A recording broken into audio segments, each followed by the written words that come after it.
What's up, guys? We are back with another Power Rangers Lightning Collection review. We're taking a look today at the standard version of Mighty Morphin Red. So this is our Wave 3 Mighty Morphin Power Rangers Red Ranger figure. And we've got him here, of course, in our standard Lightning Collection packaging. You can see him there in the window. We've got that fantastic stylized artwork that starts on the front, wraps around to the spine, and then of course you've got that render style artwork on the back of the package. Very slick stuff as usual. So let's do it. Let's pull him out and take a look. And here he is out of the package, our Mighty Morphin Red Ranger, a figure that you may or may not already have in one form or another, because we did get a version of this figure in the San Diego Comic-Con 2-pack. Of course, he has the Dragon Shield components, so he's not exactly the same, but he's very, very, very similar. And I will do a comparison to show you kind of what's the same on these two figures. But let's jump right in. Take a look at this guy, see how he moves. He is very, very standard as far as the Lightning Collection goes. He is a base Ranger, no armor, no frills, just a spandex suit, really. So he moves like every other figure does. Head can go up, head can go down. You can rotate side to side.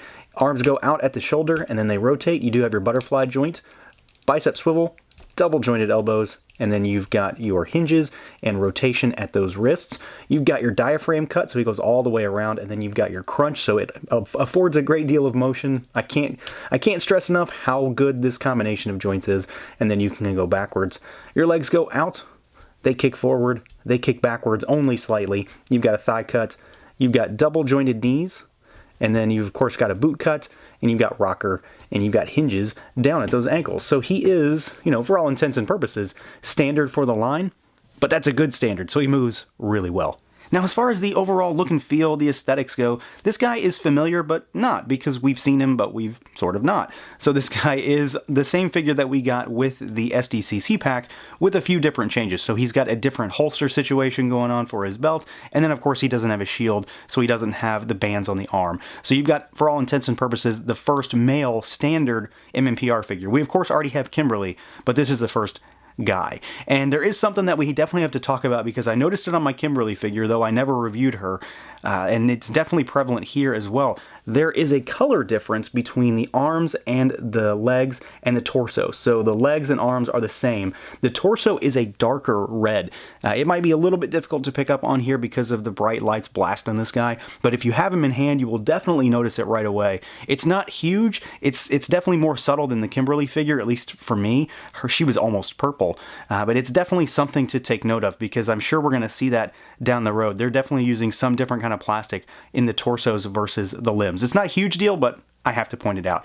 Otherwise, though, the figure is really standard. So we've seen a lot of these parts before, and the paint job on him is pretty good. It's not great, but it's pretty good. It's kind of varying from place to place. So you've got that Hasbro haziness going on with the diamonds as far as the line work, the edges on the front and the back. It's not really bad, but it's certainly a little bit hazy. The diamonds on the gauntlets and the boots, though, are crisp. They are very nice. Everything's really straight and clean. There's no bleeding or any kind of haziness there either. So it's kind of a give and take in that regard.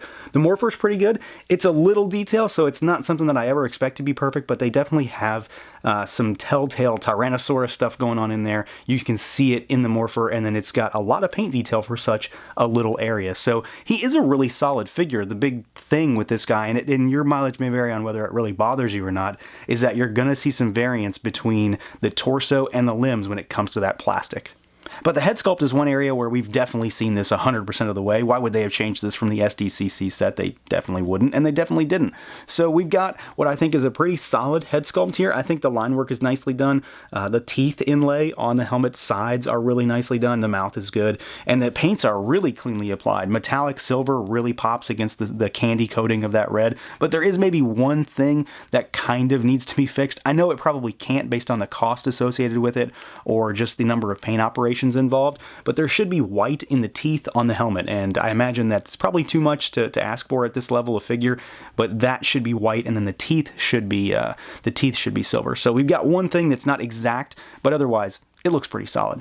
Now for accessories, this figure has basically what you would expect to see, kind of par for the course for the line. And we've seen all of this stuff before in one form or another, depending on which figure we're talking about. To start with, you've got an extra head sculpt. This is one of the two that came with that set. This is the non-kind of smiling head sculpt, and I think it's okay. It definitely doesn't have his likeness down perfectly, and I'm not a big fan of the expression. He looks a little sad and kind of gloomy. Otherwise, though, it's sculpted well enough, but again, it's one of those situations where I'm still never going to use this thing. We've got the blade blaster over here that's been in the holster the entire time. This thing's good enough. I mean, it certainly has got the nice and right sculpt for the actual weapon, but this is the gun version, the transformed version, and they never holster it this way. So we should be getting a non-transformed version, which we know they have the tooling for because it came in the SDCC set. They're just not including it for one reason or another. So that's still definitely a big negative for me. It's not a huge thing, but it's certainly not screen accurate. And then you've got a couple extra hands as usual. So we've got gripping hands on him right now, and then you've got a pair of fists. And all of these, of course, can be used with the other MMPR figures because they all share that same glove type. And then lastly, we've got his sword. So if you saw my SDCC review, I didn't get one of these because it didn't come in my box. It was missing, which was definitely a bummer.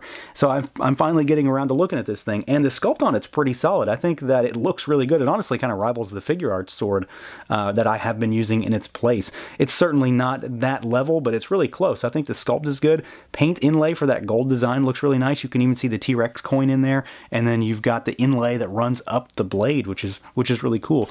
And then we've also got an energy effect as usual. So this is one that slides over top of the sword, and this is the one that originally came with Dino Charge Red. So we've seen that before, just not with a Red Ranger. But he comes with a lot of good stuff. The only real negative for me as far as accessories goes is that I wish he had the non-transformed blaster.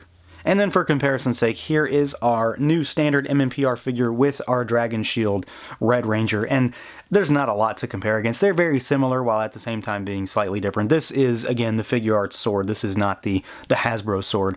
But you can see there are subtle differences, and it's mostly just this figure with different biceps and a shield on him, and then he has a different belt because he has two holsters over here versus the one. And then you can see we've got the non-transformed blade blaster there. Otherwise, though, same stuff, just different versions of the same guy.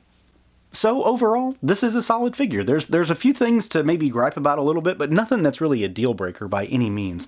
I do think that the chest versus the limb plastic is probably the biggest problem on this figure, and it's really not that big of a deal on this particular figure. The Pink Ranger was definitely a much worse offender than Red here. My only other gripe really comes down to that blade blaster. I kind of wish that we got both versions of it just so that I could have something that's a little more screen accurate. Otherwise, though, he does come with a bunch of cool stuff. He looks pretty good. He's got solid paint applications for the most part. And I mean, it's the Red Ranger. You kind of have to get this guy. He is a hallmark, pivotal, very central Ranger in terms of the entire line, in terms of the entire franchise. So it's a must-have no matter what. So that's going to do it for this look at the Power Rangers Lightning Collection Mighty Morphin Red Ranger. Let me know what you guys think. Feel free to like, comment, subscribe, and share. And until next time.